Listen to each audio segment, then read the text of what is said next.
panayang pagmamahal. Welcome to our 365 daily devotion.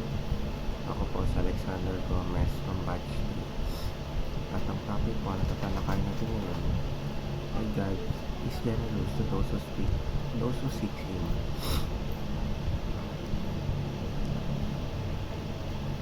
Ngayon po ang ating pag-aaralan ay tungkol sa Psalm chapter 34 verse 10.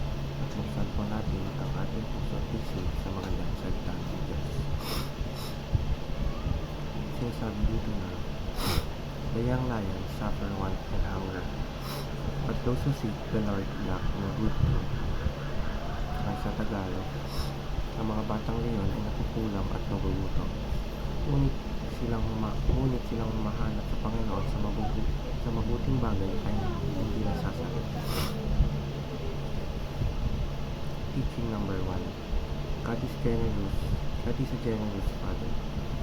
Ang Diyos ay isang mapagbigay na Ama. Ang Diyos ay likas sa mabuti at mapagbigay sa kanyang mga anak. Siya ay nagbibigay ng mga bagay na mabubuti at kapaki-pakinabang.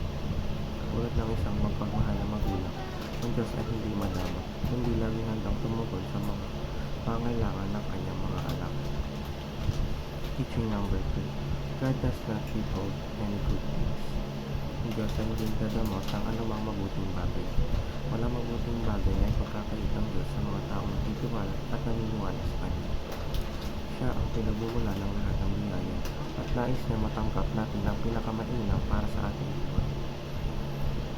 Teaching number 3. God wants His children to seek Him.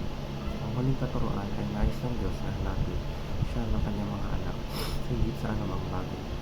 Ang layunin ng Diyos ay mapalapit tayo sa Kanya. Nais na maging sentro siya ng ating buhay at masugit natin siya tanggalapin dahil ang tunay na kasiyahan at kapayapaan ay matatagpuan lamang sa Kanya. Application number 1. Trust that God is generous.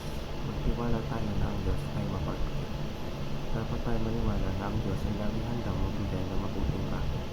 Kahit sa mga panahon ng pagsubok, maasahan natin na kanyang mga plano ay lagi para sa ating kabubuti. Application number 2. Do not ask beyond God's good will. Huwag humiling ng lampas sa mabuting kalooban ng Diyos. Ang ating mga panalangin ay dapat nakabatay sa kalooban ng Diyos. Hindi natin kailangan maghangad ng sobra o labis, kundi magtiwala na ibibigay niya ang nararapat para sa atin sa tamang oras. Application number 3. Seek God, not wealth. Hanapin ng Diyos, hindi ang yaman.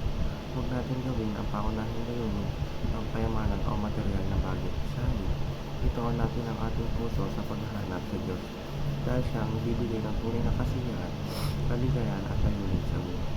Yun lamang po ang aking devotions. Maraming salamat.